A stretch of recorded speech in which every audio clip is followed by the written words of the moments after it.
Então nós vimos a fermentação alcoólica, já vimos a parte mais densa, efetivamente, das fermentações, mas a gente, se tivesse parado menologicamente, onde paramos em fermentação alcoólica, iríamos ter um vinho que era uma criança, vamos dizer assim. Ele, ok, já existe, mas falta muito ainda, falta se desenvolver, falta ter efetivamente chegar num ponto em que de fato consiga caminhar por si só. Ele ainda é o vinho tão simplesmente recém-saído de fermentação alcoólica é ainda bruto e com muitas características que a gente quer atingir, com várias outras que a gente quer perder. Então, uma das ferramentas para a gente chegar na afinação que a gente quer é a fermentação malolática. É importante dizer, normalmente é uma fermentação para tintos e não para brancos ou para polpos brancos. Não quero aqui fazer a discussão de vinificação efetivamente, mas o fato é que o vinho branco se beneficia de uma acidez maior, se beneficia mais dos seus aromas da uva e mesmo da fermentação alcoólica e menos dos que a gente tem na fermentação malolática, porque é uma técnica que vai aumentar aromas, que vai diminuir a acidez e que talvez não se encaixe bem para os brancos e, pelo contrário, precise muito dos tintos à medida que faz os vinhos serem mais complexos e mais harmônicos. O que é a fermentação malolática? Que parece que está maior, né? Parece que dá meu Deus, saímos de uma sucrinha, lembra? 6 carbonos. Cadê os 6 carbonos aqui, né? Aqui eu já estou contando 4. Pois bem, isso, linkando com o assunto anterior, é um ácido carboxílico. Perceba que aqui, ó, tem esse C, aqui tem uma continuidade da cadeia aqui, fechando uma ligação. Tem 2 ligações, o carbono é tetravalente, portanto tem que fazer 4 ligações, um risquinho, 2 risquinhos aqui ligando no oxigênio, outro risquinho ligando na hidroxila.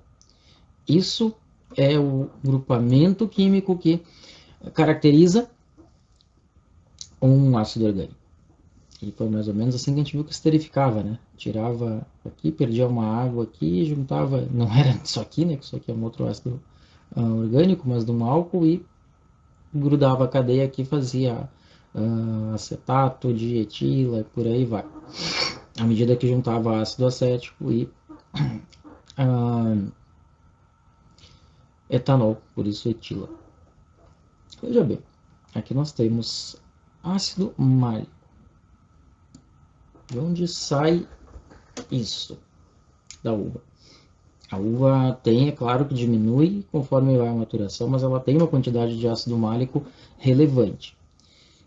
Málico, por que esse nome aí parece, sei lá, um ácido ruim, um ácido qualquer coisa assim? Na verdade, Malus, se procurar aí, Malus SP, vai descobrir que isso aqui é o gênero de várias espécies de maçã. Ou seja, o ácido málico é o ácido típico da maçã. E não é por nada que aquela acidez refrescante do ácido málico, que algumas crianças não gostam, assim, quando bem novas, né? Porque a maçã tem aquela certa sensação ácida, é devido ao ácido málico. Não é um ácido exclusivo da maçã, mas é característico da maçã. Diferente do que é o ácido tartárico para o vinho, né? Para ir para as uvas. Ele é praticamente exclusivo das uvas. Tanto que quando se descobre aí um resíduo não porque já teria evaporado, mas milênios depois, quase, você descobre aí que na tumba de um faraó tinha um jarro. O que tinha nesse jarro? Uma das formas de descobrir se é vinho é procurando ácido tartárico. Mas vamos voltar ao ácido málico. O ácido málico está aqui, é presente no vinho, é um ácido forte. E basicamente pelo seguinte, porque ele tem aqui, já tem uma sublinhada e aqui tem outra função ácida, ele é um diácido. Isso é parte do que faz ele ser muito mais agressivo. É um ácido com duas funções ácidas. Essas funções ácidas se expressam numa acidez mais, de alguma forma, até mesmo agressiva, o que pode ser muito bom para alguns tipos de vinho mais frescos, mas não é bom para vinhos que não comportam tanta acidez e que não são tão frescos como é a maior parte dos tintos. Esse ácido, portanto, é um ácido mais agressivo, é um ácido não muito estável, porque uma dessas terminações ácidas dele tem facilidade de ser degradada por bactérias láticas. E aqui eu faço um parêntese, não são leveduras, não são bactérias acéticas, não são bactérias, sei lá, de qualquer outro gênero, são bactérias láticas. Ácido-láticas, elas são tratadas de diversas formas. E que fazem o quê? A conversão do ácido málico em ácido lático em gás carbônico. E gás carbônico. Eu faço um outro parêntese. Bactéria lática é a que faz o iogurte, é a que faz o pepino fermentado, como era, não só o pepino em conserva, mas o pepino efetivamente como picles, como fermentado. Elas fazem diversos produtos que a gente, inclusive, não pensa, não imagina que sejam feitos por elas. Só que é importante dizer, e aí a gente volta lá na importância, quando a gente falava de saber qual é o micro-organismo que faz a fermentação, que quando a gente voltar em fermentação, quando a gente voltar, mas se a gente usasse o mesmo raciocínio aqui, dissesse, e se eu tirar a levedura lá da fermentação alcoólica e pôr alguma outra levedura, alguma outra bactéria, algum outro fungo, alguma outra bactéria, se eu puser bactéria lática, ela não vai degradar ácido málico, ela vai, como todo mundo vai preferir, degradar açúcares. E quando ela degrada açúcares, ela cria diversos subprodutos que a gente não deseja, tá? Diferentes desses aqui. Então, a bactéria lática na fermentação alcoólica, ela está sempre, na fermentação alcoólica, desculpa, na elaboração de vinho, ela está sempre presente já na uva, ela aguenta, digamos, no mosto e no vinho ali, na fermentação, mas a gente provavelmente não quer que ela se desenvolva durante a fermentação alcoólica, para que ela não degrade açúcar e sim o ácido málico depois. Exceções são regiões mais frias, em que talvez seja importante correr um certo risco de ter bactérias láticas se desenvolvendo e consumindo um pouco de açúcar, mas tendo a fermentação malolática. Tem regiões muito frias em que esse processo não ocorre. E aí, mais uma vez, a gente fala de parâmetros de processo. O micro-organismo não consegue, a bactéria lática é muito sensível a frio, não consegue trabalhar em temperaturas muito baixas. Só que ela é justo uma fermentação que na maior parte dos lugares acontece quando o tempo está esfriando, porque a safra aconteceu no inverno, principalmente nas uvas mais tardias. A safra aconteceu no inverno, desculpem, a safra aconteceu no verão, a colheita foi feita, o vinho foi fermentado, levou lá seus 10 dias fermentando, e depois disso, imediatamente, a gente quer fazer a malolática. E cadê a temperatura? Em lugares mais frios, e aqui no Brasil, a gente pode citar aí Planalto Catarinense, é às vezes ilimitante. A temperatura é tão baixa que não dá conta de fazer fermentação malolática. A gente acaba optando por inocular bactérias que nem sempre funcionam, são caríssimas e não funcionam, porque as que já estão lá já se entendem melhor, um pouquinho diferente do que é com as leveduras, que a gente adiciona, elas funcionam bem, até melhor do que as que estavam lá, e fazem mais do que a gente quer e menos do que a gente não quer. Mas as bactérias láticas nem sempre se entendem, então algumas vezes é melhor você tentar induzir a fermentação malolática durante a fermentação alcoólica. É uma técnica discutível, mas é uma possibilidade.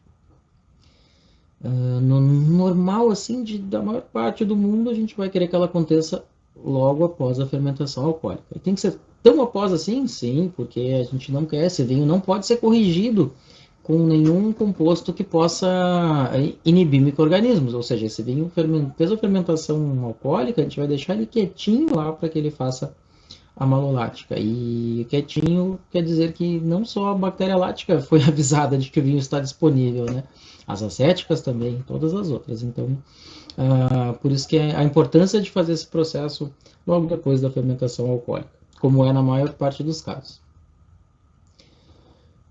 Então, voltando ao que nós dizíamos, as bactérias láticas na fermentação malolática degradam o ácido málico em ácido lático. Uma consequência aqui, primeira, que a gente já pode perceber, cadê aquele grupamento ácido que tinha aqui, se esvaiu em gás carbônico. Tá? Diminuição da acidez. Então, a gente consegue fazer ter uma diminuição significativa da acidez. E outra coisa que é verdade, nem tudo é só uma questão numérica.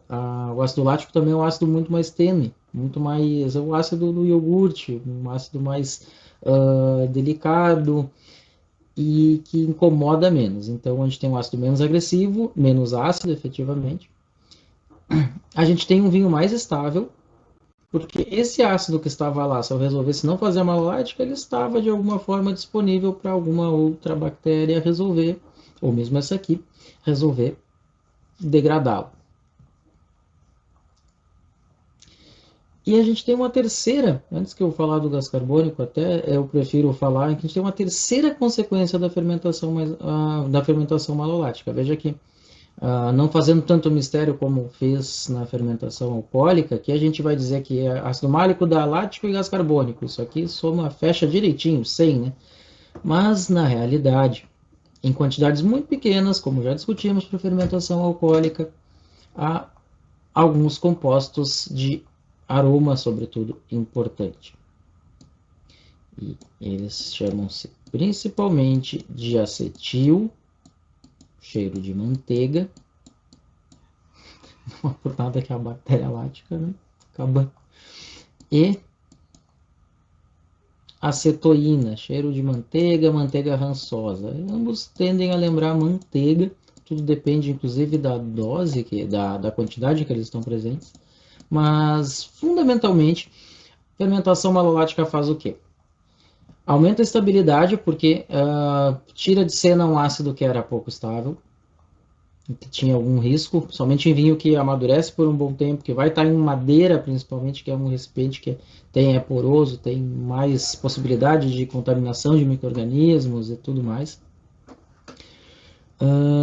E quando diminui a acidez, na realidade a acidez é um certo fator de proteção. Então, mas para que tirar a acidez num vinho que continua envelhecendo, que a gente cria a acidez como fator de proteção, porque a gente quer quando o ácido não é o próprio vulnerável, quando ele é, a gente não tem muito o que fazer. Então, aumenta a estabilidade do vinho, diminui a acidez e cria aromas típicos. Então, para reforçar, a fermentação malolática tira um ácido que é menos estável, portanto traz mais estabilidade, diminui a acidez à medida que tira esse ácido, e por fim traz aromas típicos e característicos, que caem bem em qualquer vinho? Não, em alguns sim, em outros não. Mas daí é uma conversa que pode ser feita aí vinho a vinho, para a gente ter como os impactos da fermentação malolática são esses. E aí a gente fala do gás carbônico.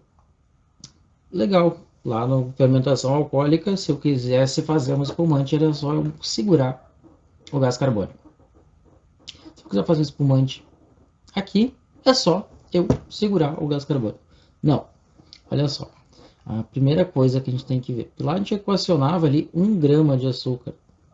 Quantos gramas de açúcar tem num vinho? Num mosto para fermentar? 200 e tantos gramas. Ou seja, faz tudo isso aqui vezes 200. Quanto eu tenho de ácido málico?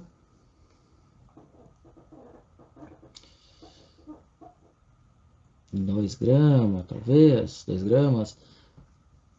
Varia bastante, claro. Mas vamos dizer que, enfim, fosse 10 gramas, tá entendendo? 10 é muito menos que 200. E veja que também o rendimento em gás carbônico é menor. Aqui, lá já praticamente metade, aqui a gente tem 2/3, 1/3 de gás carbônico. Fermentação malolática, portanto, feita por bactérias láticas. Quais são essas bactérias? É importante a gente dizer, não sei.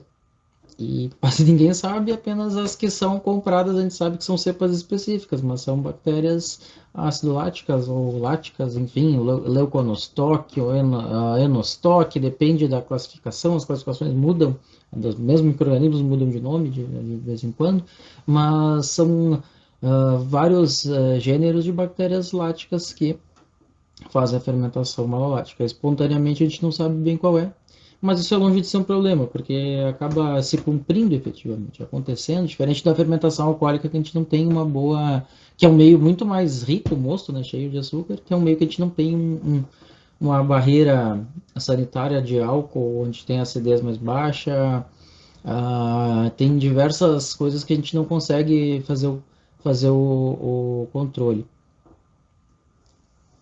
Então aqui não é tão problemático. E diria que suponho que o número seja esse: 95% do vinho do mundo faz a malolática espontaneamente. Pois bem, como eu estava dizendo aqui, então, fermentação malolática é uma fermentação feita por bactérias láticas que degradam ácido málico, não é açúcar, em ácido lático e gás carbônico. Só para a gente retomar, essas são então é uma imagem de uma bactéria lática, mas efetivamente a gente tem, para ficar bem claro, ácido málico sendo degradado. Se fosse açúcar de qualquer quantidade, de qualquer não, elas não consomem qualquer quantidade de carbono, mas elas consomem pentoses, inclusive açúcar de 5 carbonos, e certamente adorariam os nossos açúcares de 6 carbonos. Se fossem açúcares de 6 carbonos, nós não teríamos exatamente isso aqui. Até teríamos ácido lático, mas teríamos inclusive ácido acético, diversos outros metabólitos que a gente não quer. Então a gente não quer isso aqui. A gente quer a degradação do ácido málico, baixando a acidez e tornando o ácido o meio mais estável à medida que tira esse ácido que é menos estável. As bactérias láticas, então, fazem seu trabalho a partir da enzima malolática, que tem um nome não muito diferente do que é o processo, cria o ácido lático, gás carbônico que não é usado para espumatização, e aromas específicos, diga-se de passagem, amanteigados de acetil e acetoína. E aí, mais uma vez, e sem falar exatamente sobre vinificação em si, por isso que a fermentação malolática não é muito interessante para um vinho branco jovem, fresco, frutado, em que esses aromas aqui podem ser um pouquinho agressivos, não exatamente agressivos, mas se sobrepor aos aromas frutados e frescos da fermentação alcoólica da própria uva. Tira o frescor à medida que baixa a acidez. Mas é muito importante na maior parte dos vinhos tintos com alta carga tânica, à medida que a acidez e tanino tem uma certa duelam de alguma forma, né, ao paladar, e são antagônicos, se acabam sendo desagradáveis juntos. E sobretudo porque, apesar de o aroma, o próprio aporte de aromas é legal para o vinho tinto, mas sobretudo nos vinhos tintos que vão amadurecer em carvalho, porque aí a gente tem uma estabilidade maior. Embora baixa acidez, como eu comentei, a gente tem uma estabilidade maior porque tira, é um ácido, mas é um ácido que não tem estabilidade. Então é melhor não tê-lo e aumentar um pouquinho o pH, baixar a acidez e ter estabilidade sem esse composto. Então essas são as implicações da fermentação malolática. E não é igual que acontece no iogurte, não, ela degrada a lactose não degrada ácido málico, e também não é igual aconteceria no mosto, porque a probabilidade de degradar açúcares era muito maior. Então essa é a importância da fermentação malolática para o vinho, diferente do que é para o iogurte, para o pepino, para tudo mais. Mas essa é a importância que nos toca, já que é falando de vinhos.